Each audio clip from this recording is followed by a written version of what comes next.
দুনিয়াতে সব কিছুই পাবেন, মন থেকে যেটা চাইবেন ওইটা ছাড়া। ভালোবাসা কখনো আঘাত করে না, আঘাত করে আমাদের অতিরিক্ত আশা। সবার ভালো যে চায় তার কখনো ভালো থাকা হয় না। অধিক কথায় ব্যক্তিত্ব নষ্ট হয়, অতি লোভে বিবেক নষ্ট হয়, অতি আদরে সন্তান নষ্ট হয়, অতি লবণে তরকারি নষ্ট হয়, অতি সন্দেহে সম্পর্ক নষ্ট হয়, আর অতি অহংকারী মানুষের পতন হয়। যখন কারো প্রতি ভালোবাসা বেশি হয়ে যায় তখন সেই ভালোবাসা সুখের চেয়ে কষ্ট দেয় বেশি।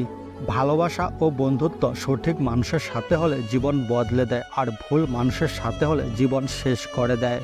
ভালো লোকের সংস্পর্শে থাকো, তোমার বুদ্ধি না থাকলেও তারা সময় মতো তোমাকে সৎ পরামর্শ দেবে। যে মাছের কাঁটা বেশি সে মাছের স্বাদও বেশি, আর যে ব্যক্তি সৎ বেশি তার জীবনে কষ্টও বেশি। সারা জীবন টাকা টাকা করে কাটিয়ে দিয়েছেন, দেখবেন একদিন অনেক টাকা হয়েছে, কিন্তু তা উপভোগ করার জন্য সেই জীবনটা আর নেই। ভালোবাসার সবচেয়ে দামি ও মূল্যবান গিফট হলো সময়। যদি তুমি তোমার প্রিয় মানুষটিকে সময় দিতে পারো তাহলে সে তোমার কাছ থেকে আর কিছুই আশা করে না। মা হলো একমাত্র আপনজন যাকে ভালোবাসতে কোনো কারণ লাগে না। রাগ করে কথা বন্ধ করা ভালোবাসা নয়, রাগ ভাঙানো হলো ভালোবাসা। অতি ঘরণীর মিলে না ঘর, অতি সুন্দরীর মিলে না বর। ধোয়া টাকা আর প্রেম কিছুতেই চেপে রাখা যায় না। সত্যিকে চাপা দেওয়ার নাম মিথ্যা, আর মিথ্যাকে সত্যি বলে চালিয়ে দেওয়ার নাম ধোঁকা। ছেলে পাগলের চেয়ে মেয়ে পাগল বেশি ভয়ঙ্কর হয়। মানুষের ধর্ম হলো অপাত্রে ভালোবাসা দান করা। যাদের ভালোবাসা পাওয়ার কোনো যোগ্যতা নেই তাদেরকে আমরা ভালোবাসি। কাউকে হারিয়ে দেওয়াটা খুব সহজ, কিন্তু কঠিন হলো কারো মন জয় করা। জীবন মানে ক্রমাগত মৃত্যুর দিকে এগিয়ে যাওয়া।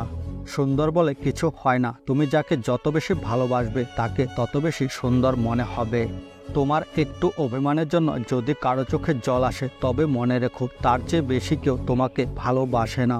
সুখ আর দুঃখ একে অপরের সাথে সম্পর্কিত, ঠিক যেমন গোলাপের সাথে কাঁটার সম্পর্ক। কারো উপর প্রতিশোধ নেওয়ার আনন্দ কয়েকদিন থাকে, কিন্তু কাউকে ক্ষমা করার আনন্দ আজীবন থেকে যায়। যে আগুন লাগায় সে জানে না যার বুকে লাগলো তার কতটুকু পুড়ল।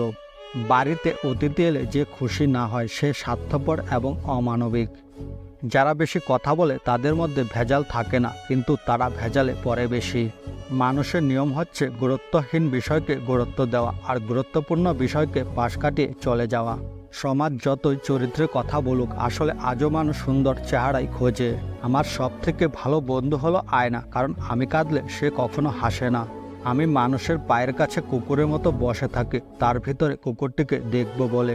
চন্দ্রের যা কলঙ্ক সেটা কেবল তার মুখের উপরে, তার জ্যোৎস্নায় কোনো দাগ পড়ে না। বন্ধুরা, ভিডিওটি ভালো লাগলে আমার পাশে থাকতে ভুলবে না, আর আমার চ্যানেলটি অবশ্যই সাবস্ক্রাইব করে রাখবে।